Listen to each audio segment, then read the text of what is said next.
المصنف رحمه الله تعالى ونفعنا به وبعلومه في الدارين آمين ورضي الله عنه وعنكم وعنا إلى أن قال أمير المؤمنين الإمام علي bin Abi Thalib radhiyallahu anhu. Jadi kita ulang lagi kajian kemarin, ada kesalahan sedikit tuh kemarin. Ya, mungkin ada kurang duit.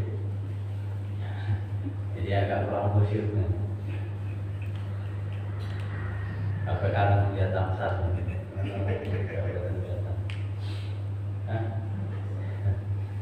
Ya, kita tegasin lagi sekali lagi makalahnya Imam Ali bin Abi Thalib. Perkataan Sayyidina Ali bin Abi Thalib di dalam mensifati tentang keutamaan ilmu dan ahli ilmu, beliau mengatakan al-ilmu khairun minal mal. Ilmu itu lebih baik daripada harta.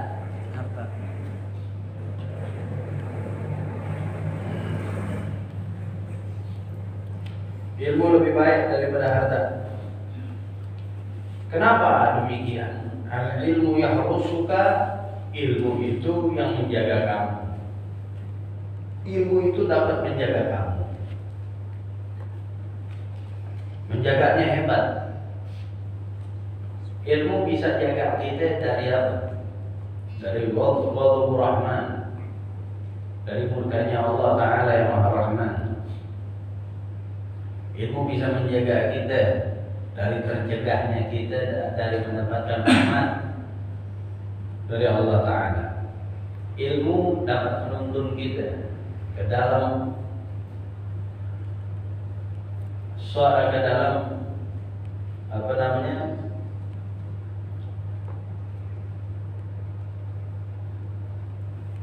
keabsahan ibadat. Ilmu dapat menjaga kita daripada kebatilan di dalam ibadat. Ilmu dapat menuntun kita menjadi hamba yang ikhlas. Ilmu dapat menuntun kita menjadi hamba yang sabar. Ilmu dapat menuntun kita menjadi hamba yang takwa. Ilmu dapat menjaga kita, dapat membawa kita, menjadikan kita menjadi hamba yang tawakal sama Allah Ta'ala dan lain-lain sebagainya.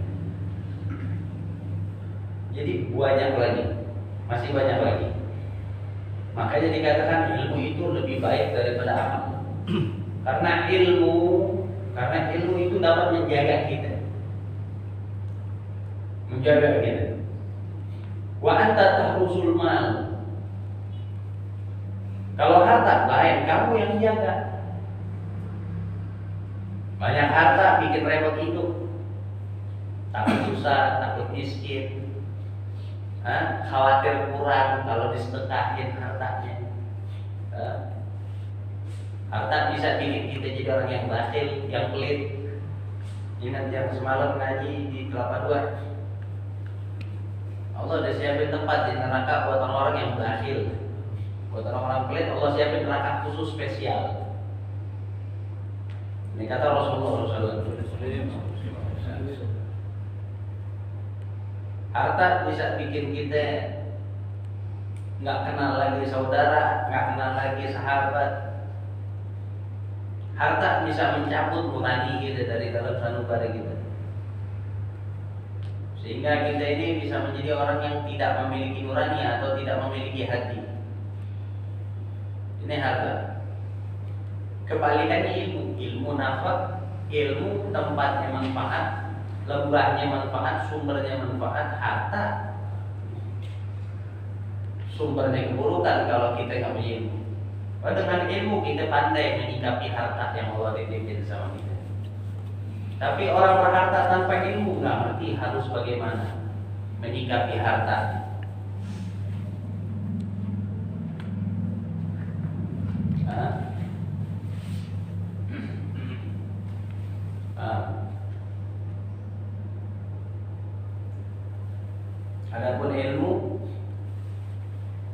Adapun orang yang berilmu, dia pandai nyikapin hartanya mesti diapain, bagaimana. Makanya pernah cerita itu.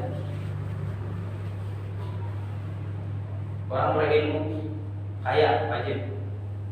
Orang berilmu itu wajib kaya.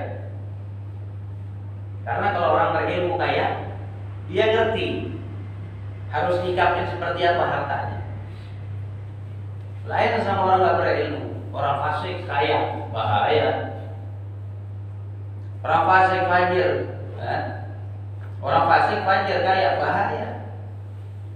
Hartanya dipakai maksiat, hartanya dipakai buat foya-foya, hartanya ditahan. Dia nggak bagi, dia nggak sedekah. Orang-orang fakir miskin, dia nggak perhatiin janda, mu'afa dan lain-lain. Makanya kata Imam Syafi'i, orang alim wajib kaya, orang berilmu wajib kaya. Karena kenapa? Harta itu bakal benar jalannya kemana nanti. Harta itu bakal jadi benar jalannya kemana. Paham ya? Jadi banyak argumen-argumen yang bisa dijadikan landasan yang melandasi kalamnya Imam Ali bin Abi Thalib. Perihal ilmu lebih baik daripada harta. Alasannya itu yang pertama, kalau Sayyidina Ali dengan singkat padat, Sayyidina Ali bilang ilmu yang menjaga ente, harta ente yang jaga. Terjaga tuh harta. Coba yang ikut kajian Usuliyah itu disambung-sambungin. Harta kalau disedekahin dia bakal berucap dengan 5 kalimat. Ingat nggak Mas itu? Dulu saya ini kecil, engkau besarkan. Nilai saya nggak ada kata uang kalau kita sedekahin nih, 1000 perak kita sedekahin. Saya nggak ada nilainya, tapi dengan kamu sedekahin, kamu membesarkan saya. Saya jadi punya nilai. Faman ya'mal mithqala dzarratin khairan yarah. Dulu saya ini nggak abadi, tapi begitu kamu sedekahin saya jadi abadi kekal. Harta ini sirna. Kita punya duit 100.000, kita beli rokok habis duitnya jadi apa? Tapi kalau kita sedekahin, kalau kita berbagi, kita infakin, ini harta nggak hilang, ini harta ada, bahkan dilipat gandain lagi sama Allah Taala. Betul nggak? Jadi nggak ada kemuliaan di dalam harta kalau nggak kita sikapi dengan ilmu. Paham?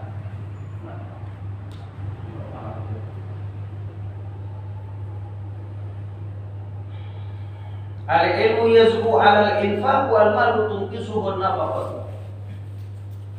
Ilmu itu dapat bertambah kalau diinfakin. Kita punya ilmu, kita ajarin ke orang, bertambah ilmu ini. Lain sama harta. Harta ada di kantong kita pakai buat memberi nafkah nih. Memberi nafkah wajib nggak? Wajib. Buat urusan yang wajib aja dia jadi kurang, nggak jadi lebih. Betul nggak begitu? Al-ilmu hakimun wal malu mahkumun alaih. Ilmu itu yang menguasai.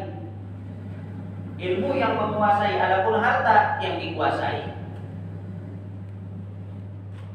Ilmu yang menguasai, harta yang dikuasai. Ngerti nggak tuh? Bisa dipahami nggak? Maksudnya? Jangan. Dong. Tak salah paham lagi. Ilmu yang menguasai, ilmu yang kontrol, ilmu yang menghukumi, harta yang dihukumi. Ilmu yang punya hukum, harta yang dihukumi. Oh, harta ini nanti kalau dapat kayak gini ini wajib zakat, ini wajib begini, ente kasih ini nanti tahu kalau ada ilmunya. Nggak sembarangan. Paham? Al-ilmu yuksibul alima ta'ata fi hayatihi wa jamilal uhudati ba'da mautihi.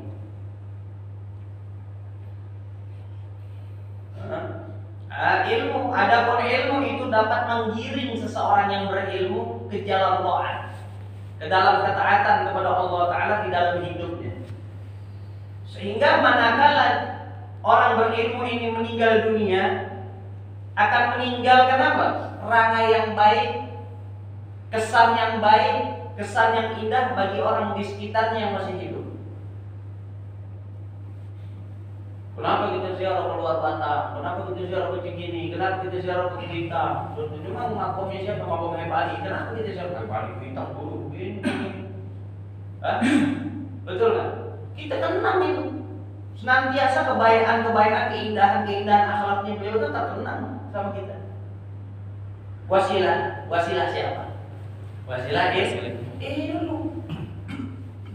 Makanya bilang kalau orang kagak ada ilmunya, kagak taat sama Allah, hidupnya brengsek, hidupnya brengsek. Jangan susah, matinya ditungguin sama orang. Mati ditungguin sama orang. Begitu dia mati kata ditahlilin. Jadi tahlilin.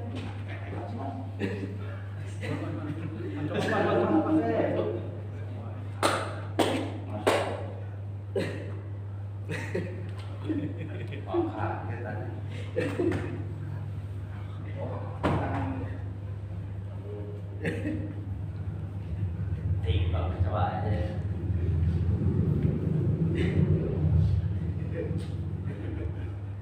Ana jadi ingat di video YouTube Ustaz Maulid tahu-tahu bilang terbang pakai ilmu terbang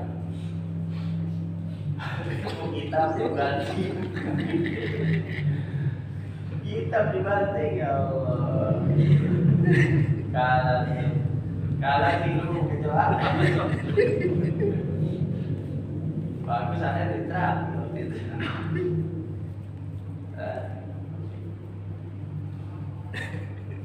Paham ya? Orang begitu mati, tahlilin. Tasyakuran orang banyak.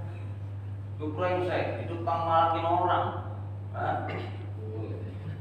Malakin orang. Orang baik, injek-injek. Siapa aja dijahilin, siapa aja ditolimin. Allah, tungguin matinya kapan. Begitu mati kita bikin tasyakuran kampung. Manggil dangdut. Ya, insyaallah ya. Wa mahabbatul ilmi dinul yudanu biha. Dan adapun kecintaan kepada ilmu itu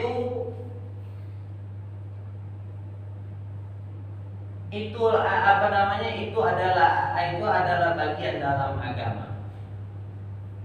Agama itu didirikan, agama itu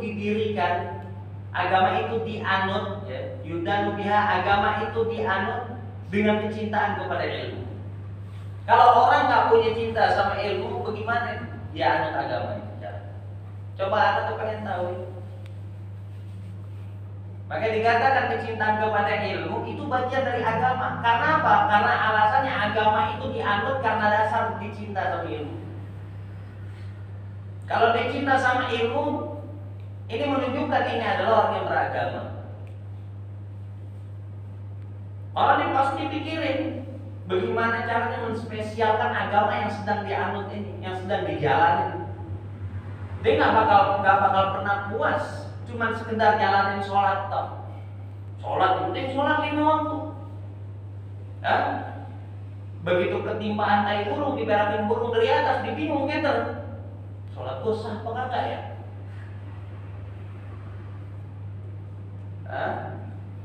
Iya. Dia taunya sholat wajib. Begitu ada orang buta jalan mau nyebur sumur, didiem kagak ditolongin. Karena tahu ilmunya, dia takut batal sholatnya.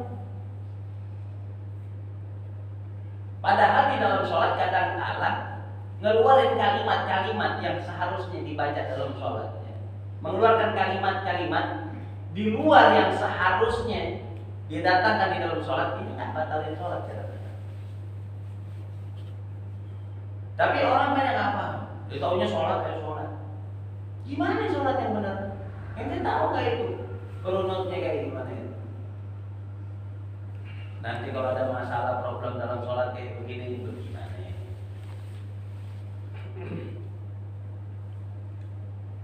Orang tahunya begitu doang. Sholat wajib, sholat Jumat wajib. Jumlahnya 40 orang. Jumlahnya 40 orang. Tapi kalau pesertanya pada budek bagaimana? Nggak bisa dengar khotbah itu. Sah nggak khotbah Jumatnya? Yang di depan ini pada budek semua ini.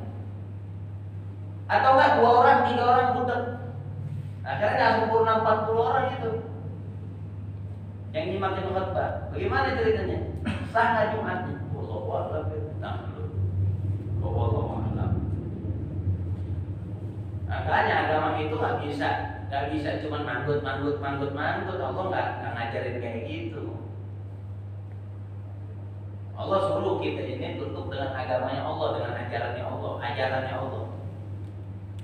Kan? Jangan diambil poinnya doang.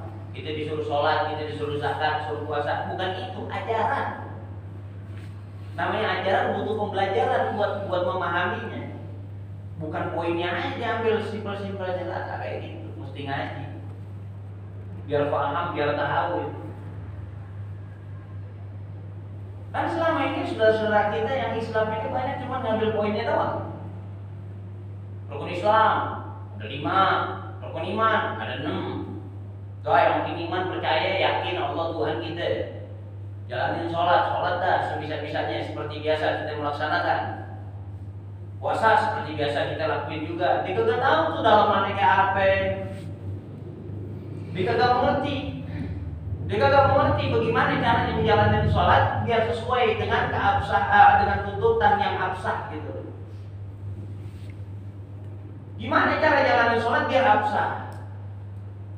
Gimana cara jalanin sholat biar jauh, biar aman daripada kebatalan-kebatalan yang dapat membatalkan sholat, yang dapat menghilangkan keabsahan sholat? Dia nggak mau tahu itu.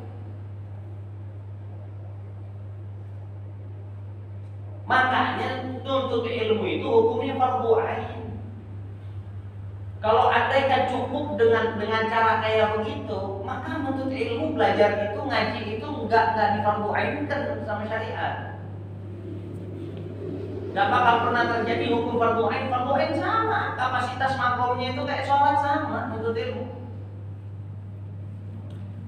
Sama. Makanya orang mu'alaf nggak bisa ngaji, nggak bisa apa-apa. Nggak bisa apa-apa yang di dalam sholat. Di dalam sholat dibaca ayat yang dia mampu dibaca, walaupun pakai bahasa Indonesia, boleh nggak? Boleh. Jalanin sholat dengan kapasitas yang ada dulu nggak apa-apa. Yang penting sambil belajar. Lihat, kan? Kepentingan sholat dikalah sama kepentingan belajarnya. Kan pegang Quran nggak boleh kalau nggak suci, kalau nggak dalam keadaan wudu. Lah kalau anak kecil yang belum sunat gimana tuh? Bawa Quran masuk masjid, gimana? Bagaimana cerita hukumnya? Wallahu a'lam.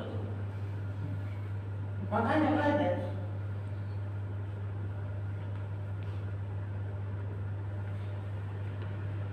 Masa iya boleh anak kecil? Berarti kalau udah gede nggak boleh, kalau masih kecil boleh deh. Padahal belum sunat itu di dalam kulit di ujung kemaluannya itu masih bawa sisa-sisa kencing najis itu. Saking otentik najisnya itu. Kita kalau lagi sholat digenggemin sama anak kecil yang belum sunat, batal sholat kita. Ente lihat orang kalau sholat Jumat bawa bapak bawa anaknya belum sunat dibawa ke masjid. Dengan pedenya dia, dengan bangganya bawa anaknya ke masjid. Giliran sholat rapat banget sama anaknya. Dia nggak tahu tuh sholatnya batal. Dia nggak paham sholatnya batal. Tapi ada hadis Rasulullah waktu sholat lagi sujud itu dinaikin pundaknya sama Sayyidina Hasan itu, sama Sayyidina Hasan, sama Sayyidina Husain. Ente tahu nggak Sayyidina Hasan wal Husain disunat sama Nabi itu dari umur berapa? Dari hari kelahiran ke-7 disunat sama Nabi, diakekahin sama Nabi. Lah anak kalau kelas 6 SD belum sunat, lu mau samain sama Nabi? Habib sunatin anak umur berapa? Umur sebulan ada sunatin anak-anak. Makanya anda nggak punya investasi. Kayak warga yang ada di sini. Bos ini kan investasi. Sunatin anak, lumbung yang ada di isi lumbung jadi milik dia. Ya enggak? Punya anak laki 3 ekor aja, udah aja gitu. Taruh anak laki habis sunatin 1. Ya, potong kulit ujung itu dapat 3 juta dan kamu undangan. Lah kalau 3 anak 9 juta, tabungan dia berarti. Invest. Kalau anak gak punya, sebulan dia lahir, sunat. Itu aja udah telat. Ada anak bebusin, anaknya umur seminggu, disunat. Tapi pun sama, seminggu. Jadi nggak ada ceritanya kita pernah bikin acara sunatan.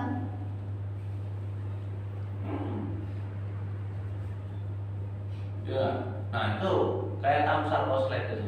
Itu sunatnya udah SMA itu. Sekarang ya, kelamaan buahnya bis.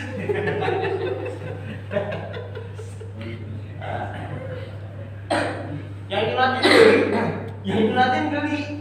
Tahu nggak ya? Yang nyunatin geli udah samperan ya. Insyaallah.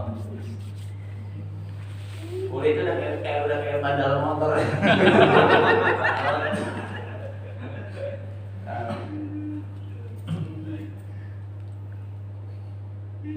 Akhirnya nggak paham, kalau dia belajar ilmu nggak paham. Gimana tuh untuk anak kecil belajar mushaf di belum disunat tuh gimana ceritanya? Kita nggak punya wudhu nih. Ini ada Quran di sini. Ini mau kita bersih. Ini mau potong Quran nih, kagak boleh. Nggak, tapi di satu itu mau kitab, misalnya 3 kitab dari Quran. Lihat niatnya apa.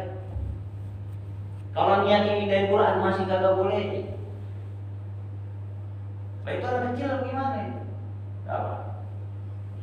Nah, ini aja. Mesti belajar. Orang kalau punya hero ngaji, hadir majelis taklim, duduk, pengen tahu, tandanya punya peduli sama agama. Berarti dia benar-benar sadar sedang menganut agamanya Allah Ta'ala. Sebaliknya orang yang gak hobi ngaji, dia gak sadar lagi menganut agamanya Allah Ta'ala. Makanya berani jalan gambar. Betul. Wa manfaatul mali tazulu bi zawali. Adapun kemanfaatannya harta itu bakal hilang dengan hilangnya harta, ngikut, lengket, benar nggak? Manfaatnya duit bakal ada sama ente kalau selama itu duitnya ada sama ente. Tapi begitu tuh duitnya udah hilang dari ente, manfaatnya nggak bakal ketinggalan. Mantan orang kaya nggak bakal dihargain sama orang seperti waktu dia masih kaya, betul nggak? Betul nggak?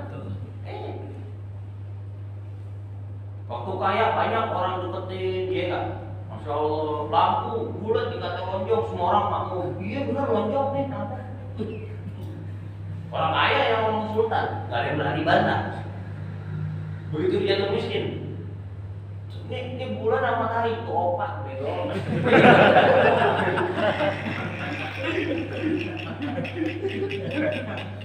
Ya. Iya, nggak bisa lagi yang bilang. Bulan nggak bisa bilang matahari. Coba kalau dia masih kaya, ada bulan, oh lihat tuh matahari itu. Oh iya itu matahari itu. Kalau yang ada di pagi-pagi itu namanya bulan tuh. Ya nggak, begitu jatuh miskin, opat tuh, bukan bulan. Pak Mopak kapan? Kalau nggak peyek, tahu yang dia peyek. Paham nggak?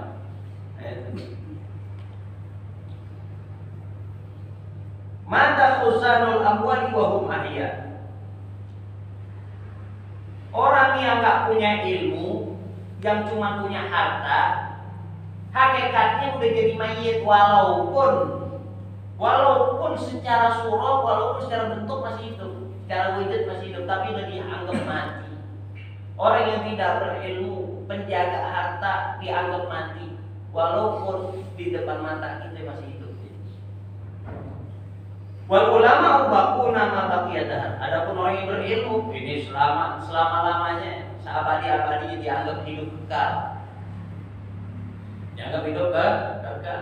Ini yang kita bahas omongannya siapa?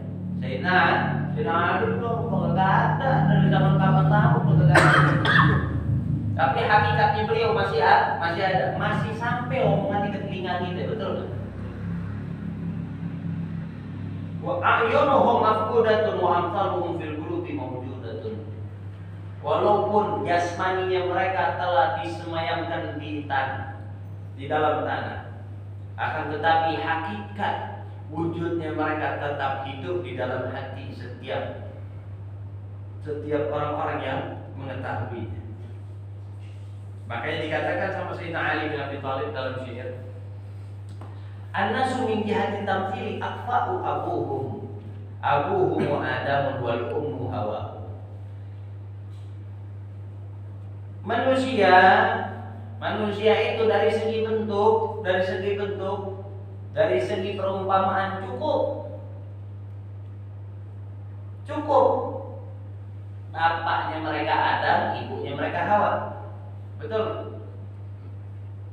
Manusia dari segi bentuk, ya, min jihati tamthil, manusia dari segi perumpamaan itu cukup udah. Dari segi rupa cukup, dia anaknya Adam, anaknya Hawa, nggak lebih nggak kurang. Ngerti kan?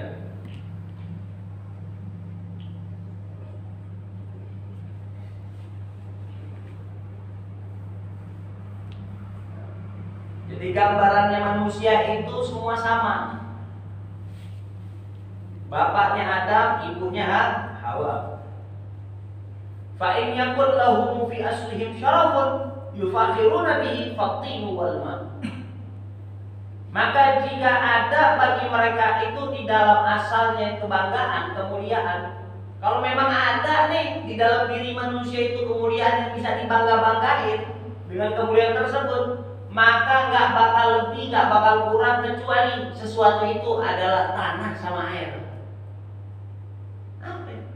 Pada asalnya kita ini apa? Tanah sama air.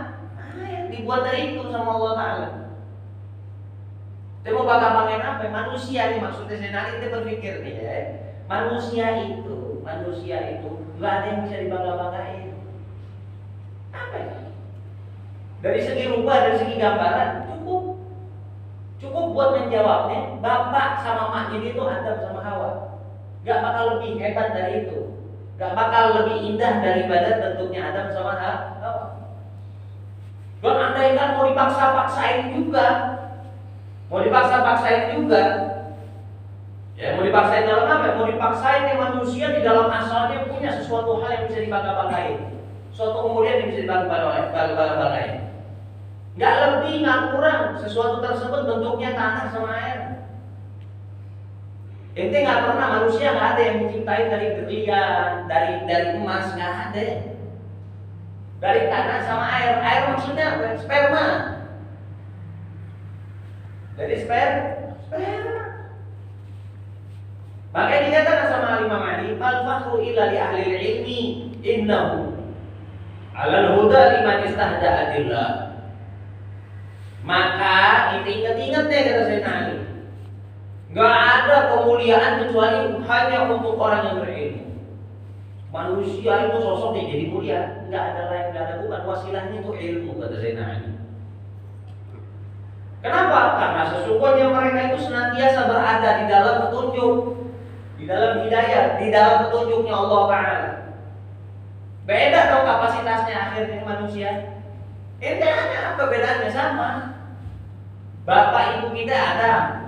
Asal muasal kita dibuat sama Allah Ta'ala, bahan dasarnya tanah sama air sperma. Gak lebih dari itu. Cuman di saat salah satu di antara kita ada yang memiliki ilmu, kadarnya udah beda, harganya udah beda. Dari biasa-biasa aja di mulia itu ilmu. Mulianya di mana? Ini menunjukkan orang yang berilmu ini, ilmu yang ada di dalam diri seseorang ini menunjukkan kalau dia ini berada hidupnya di dalam petunjuknya Allah Ta'ala. Dia punya.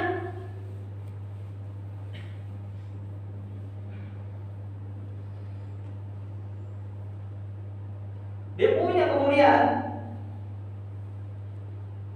Dia punya kedudukan.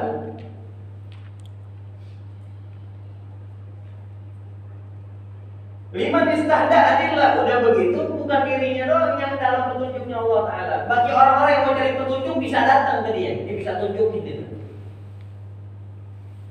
Kita datang ke dokter, ya Kita datang ke dokter. Apa namanya? Konsultasi sama dokter 5 menit. Bayar 400.000. Ame obat, ame ini, ame itu. Mahal banget ya dokter ya. Jangan lihat mana ente. Ente bayar berobat konsultasi sama dokter gak seberapa, sama perjuangan dia, biaya dia yang dikeluarin, yang dia kuras semua waktu buat dia belajar. Itu menunjukkan itu ya dokter sopan banget. Ya, kenapa kita sopan? Lihat nih adikmu, kenapa kita datang ke dokter itu sakit kepala, sakit gigi, cokean itu. Datang ke dokter, kenapa?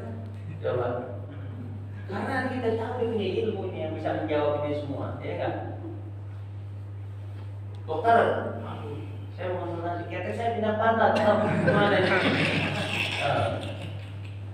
Kenapa dia datang ke dokter? Karena dia tahu jawabannya.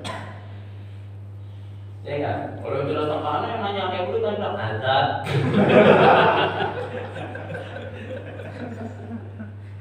Iya, azab. Kok bisa ketek-ketek pindah pantat coba? Dok, busur saya pindah ke sikil, dok. Busur pindah ke sikil. Bayangin itu. Paham kan? Makanya dikatakan waqadrukul limri'in makana yuhsinu. Kedudukannya setiap orang itu, kedudukan kemuliaannya setiap orang itu sesuai dengan kadar bagusnya ilmu yang dimiliki. Makin banyak ilmu yang dimiliki, makin mulia itu orang. Wal jahiluna li ahli ilmi a'da'u. Adapun orang-orang yang jahil itu terhadap orang-orang yang berilmu menjadi musuh. Jadi musuh. Fafuz bi'ilmin ta'ish hayyan bihi abadan. Maka muliakanlah diri kalian itu dengan ilmu, maka kalian akan mendapati kehidupan yang abadi. An-nasu mautahu ahlul ilmi ahya. Kenapa? Karena sesungguhnya manusia itu semua pada hakikatnya dikatakan mayit, mati, kecuali orang-orang yang berilmu. Orang-orang berilmu senantiasa dianggap kekal. Wa qala radhiyallahu anhu, maka itu Sayyidina Ali mengatakan kafa bil ilmi syarafan. Cukuplah dengan ilmu itu kemuliaan. Maka cukup dengan ilmu itu kemuliaan. Menunjukkan kita kepada kemuliaan. Cukup. Ilmu itu udah bisa menjadi dalil yang sangat kuat untuk menjadikan orang menjadi mulia. Kenapa? Ayat da'iyahu man la yusinuhu wa yafraha idza nusiba ilaihi. Karena kenapa? Orang yang gak punya ilmu aja senang kalau dikata berilmu.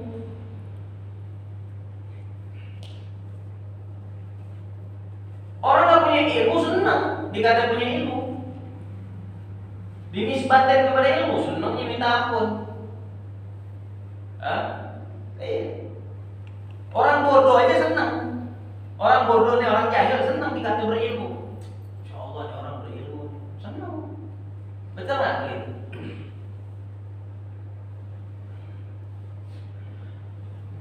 Makanya di sini banyak bukan ustaz dadakan. Banyak ustaz. Karena ya kayak gitu memang.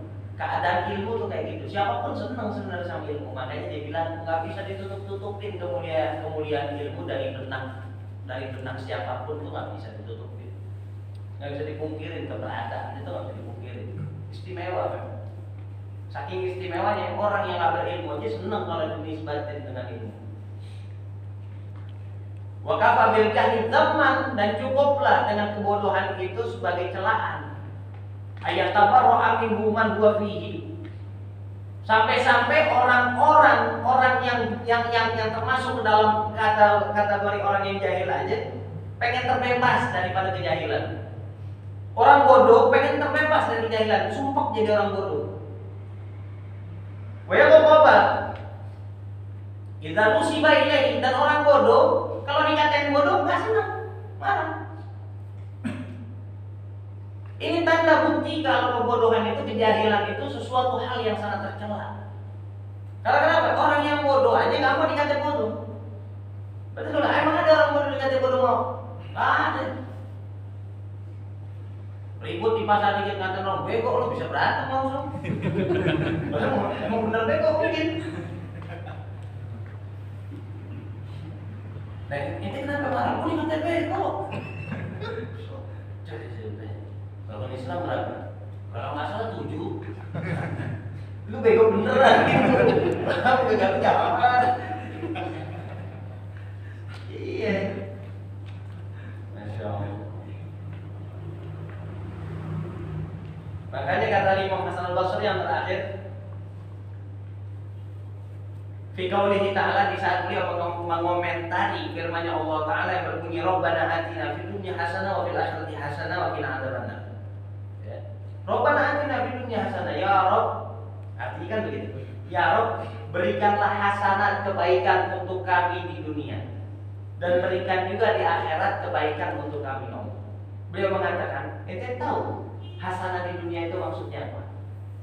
Beliau mengatakan, innal hasanata fid dunya, sesungguhnya hasanat di dunia itu adalah ilmu wal ibadah.